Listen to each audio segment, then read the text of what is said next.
big shout out to Tucker Carlson for exercising his freedom of speech to give a platform to Vladimir Putin. I also want to give a shout out to Robert F. Kennedy Jr., who's running for president on an independent platform, which is very fucking hard to do. And I don't agree with everything that Tucker does or that Robert F. Kennedy stands for. There's no one I'm going to agree with 100%. And that's okay. I never agree 100% with anyone I know. But what I admire is men who have the courage to stand up to injustice and defend our Constitution. We have the best Constitution here in the world, probably. Free speech and the Constitution. I'm not that familiar with the Constitution, but I do know free speech and the three branches of government who are supposed to be independent. And a lot of this has been really corrected. And thank God to the internet that we can make videos like this on YouTube and on Twitter, and people can have their own platforms to speak. We're no longer beholden to the corporate media. And, I was very upset during COVID when all of these men, especially here in California, just walked around in fear with their masks and allowed their children to be sent home from school, put their toddlers in daycare with masks. And all the men who are afraid of Russia and hysterical about Russia because they're sheeple. It's hard for me to respect a man who is afraid of ghosts. That's what I want to say. Men who are afraid of ghosts. They were afraid of COVID. COVID killed less than 1% of the population. They're hysterical. They were hysterical about COVID. They were hysterical about their masks. They're hysterical about Russia, and it's hard for me to respect men like that. I'm a woman. I consider myself a feminine woman, actually. I'm more on the submissive side. I love men to dominate me and give me boundaries, I'm feminine. And I'm also calmer and more masculine than a lot of these guys. I yearn for a world where men have the courage to stand up for what's right, like a Tucker Carlson, like a Robert F. Kennedy. Sure, these guys have more money, so they have a bigger platform, but all of us have to be able to think for ourselves and be free to question things and to quit our jobs if they stifle our expression. So many doctors were silent during the whole COVID thing because they were afraid of losing their jobs. If you can't stand for anything, what are you even on this earth for? What are you actually committed to? What do you actually stand for? Again, it's hard to respect the man who is afraid of ghosts. I do not think I have to go any further into this. We all know that COVID mostly impacted people who were very ill. But instead of saying, watch your food, 70% of Americans are fat or obese and have metabolic disorder because they're eating crap. That's the real problem. Same with Russia. Russia is not some evil enemy. That's what they're telling you. And when you ask questions, this is how I know who's evil. They get mad when we ask questions, when we want to hear the opinion of the other side. Okay? I'm not saying that we should allow violence or all that, even though they show violence in the movies all the time. It's okay to shoot and all that. But when anyone that ever tells me not to ask questions or tries to convince me to be afraid because they're pushing an agenda, we're being controlled here. I don't like it. So you don't have to listen to me or anything, but I invite you to always ask questions, think for yourself, and don't just blindly trust the media. The reason that the media didn't question anything about COVID is because they get so much money in ad revenue from Big Pharma. Big Pharma is the biggest lobbying group in our country. They've infiltrated psychiatry, so people take drugs when they feel depressed or anxious rather than looking at why do you feel depressed or anxious. You probably have a good reason. Let's deal with that. something that happened in your life now, some past trauma. They try to sell you drugs. They try to restrict access to cheaper natural things that actually work. They're all trying to make money. Everyone's after money. They forgot to live from the heart. I'm very fortunate that I have escaped the matrix, more or less, that I do my own thing. Okay, I do my own thing. I'm kind of off the grid. So, I get that some people don't want to speak up because they're afraid of losing their jobs. Get over it. There is no aliveness in following blindly like a sheeple. There is no aliveness. You're not going to be happy. Okay? True aliveness and happiness comes from taking risks, from being, you know what? I'm not going to put up with that. I am willing to lose everything because I stand for something. That's courage. Okay? That's courage. So the question is, what are you hanging on to that you really want to let go? Some relationship, some job, some idea, some limiting thing. Who's trying to scare you? Are you allowed to ask questions? What questions do you want to ask? What are you committed to? Again, I cannot respect the man who's afraid of ghosts. And a lot of these men are afraid of ghosts. They make up stuff like when the masks were no longer required but optional. I was like, okay, now I'm in San Diego where people are just like a lot of feminized men.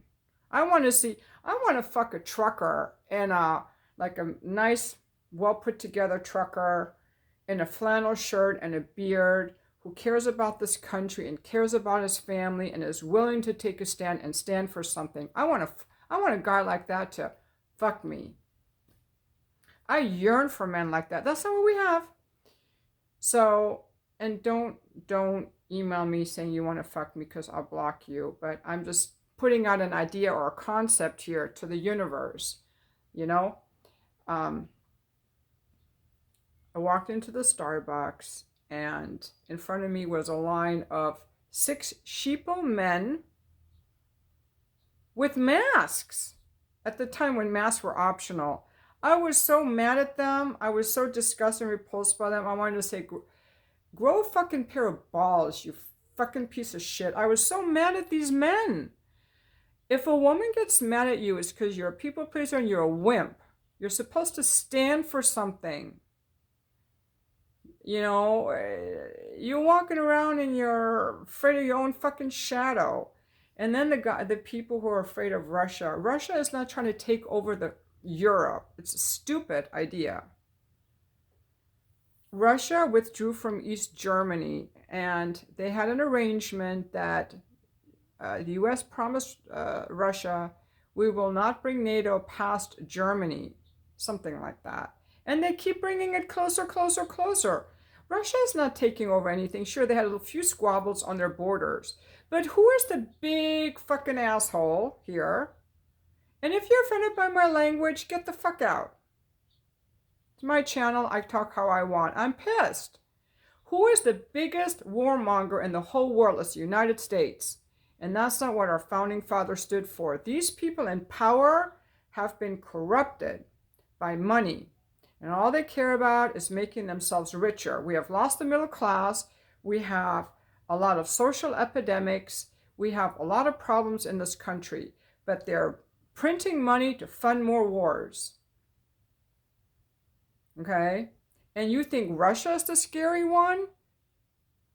Your elected leaders are the scary ones. The lobbyists are the scary ones. It's the politicians that you should be scared of, because they're gaslighting you into being afraid of COVID, being afraid of Russia, being afraid of anyone that doesn't follow their agenda. It's almost like a psychological operation to scare you so that you won't complain when they're trying to enrich Big Pharma by pushing vaccines on you, and they're trying to get you to not complain about all these wars. Congress is supposed to authorize wars, but they're not. And everyone, we're all complicit in doing nothing about it. I'm going to start going to some Robert F. Kennedy Jr. events because I want to meet some people who are not fucking sheeple. I want to meet some people who think for themselves, who have a little bit more of a libertarian bent, who are willing to question things. You know? Willing to question things. The country's not going in a good direction, you guys. We all know it. What are we going to do about it? The Republicans and the Democrats are just two sides of the same decrepit coin. I don't even think anyone can go there and change things, but during the COVID thing, when the administration was shutting down anyone who dared question the narrative, I got a strike on my YouTube channel for a 2-minute video I made, which is factually correct, saying that the CDC and the FDA are funded, half funded, by Big Pharma. And they do that because they have to pay for like their drug trials or whatever. There's a revolving door between Big Pharma and these regulatory agencies. It's the same way with the FAA and Boeing and all that. There's a revolving door. It's an indoor club, and the regulators are not really regulating. They have a conflict of interest. It's factually true. I got a strike on my YouTube channel. And after that, I shut the fuck up. I was muzzled. Facebook, Twitter, you could lose your account if you dared say anything against COVID, questioning the narrative that it was dangerous and deadly to all involved. It was clear from the beginning it didn't affect children. It was clear. We knew from the data that it impacted old, sick people, mainly sick. My mother's in her late 80s. She's had COVID. She barely blinked an eye. Okay? She's very healthy. My dad and my stepmom, they're in their 70s. They're very healthy. They didn't get that sick from COVID. Of course, they took the shot. But nonetheless, the point is, I never took the vaccine. It was very hard to get around life not taking the vaccine. If I would have worked somewhere where they had forced me to take it, I would have quit my job. I would have never sent my kids to school wearing that fucking mask. I would have homeschooled them. Now, where do I get this fire in me? Fire! The only reason I didn't go out and protest, I was afraid they would cart me off to jail. It felt like an authoritarian thing, especially here in Southern California, where everything was shut down. Like, it was bad. Newsom just shut everything down, and it was like a police state. And that scared me. So I was quiet. I was like, this is the end of the world as I know it. They are taking away all our rights. But thank God for the rights of the states to kind of question things. Thank God for the Supreme Court and all the lawsuits that are coming out. And now we know it was illegal to fire people for refusing the vaccine. There are all these lawsuits coming out now. I'm so grateful. So that's why this country is so good. We have the freedom to question the government.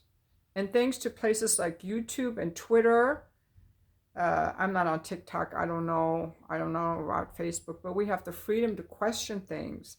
And it wasn't YouTube that muzzled me. It was the administration, the government. The government muzzled free speech, you guys.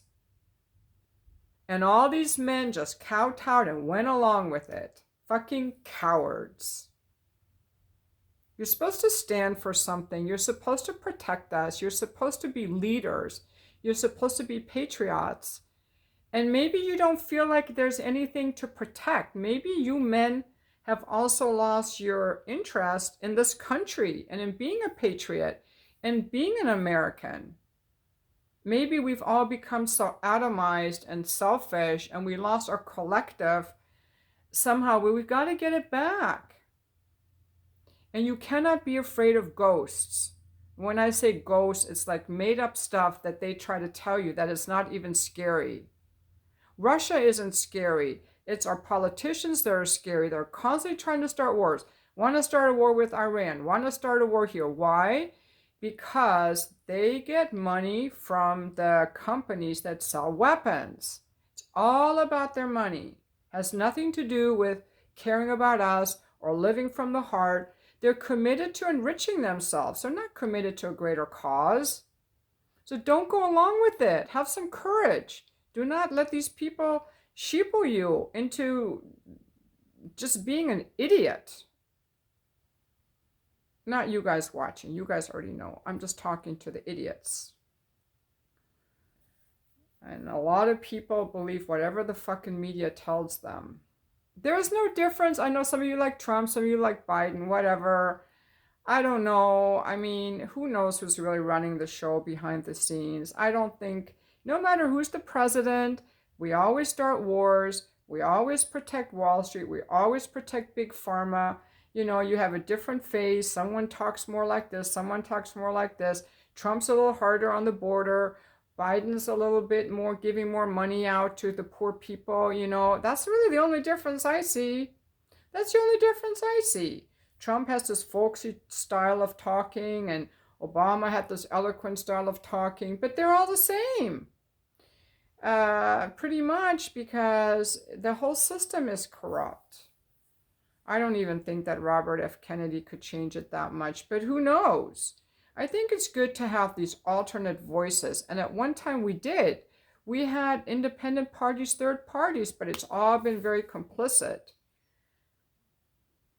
And I think that's a job for the men. That's what men are supposed to do. They're supposed to protect and provide and lead. And when it comes to our country, they've just checked out. You know? It's very disappointing. I liked what the truckers were doing. That was real men. I was excited. I'm like, I want to marry one of these truckers. I don't care that he makes less money than I do. He's a real man. He stands for something. He's got a big truck, and he's got a beard and a flannel shirt, and he stands for something, and he gets up early, and he commits his strength and his energy to stand for something that he believes in from his heart. Not from hatred, not from greed, but from his heart. You know, we have to live from our hearts. Else,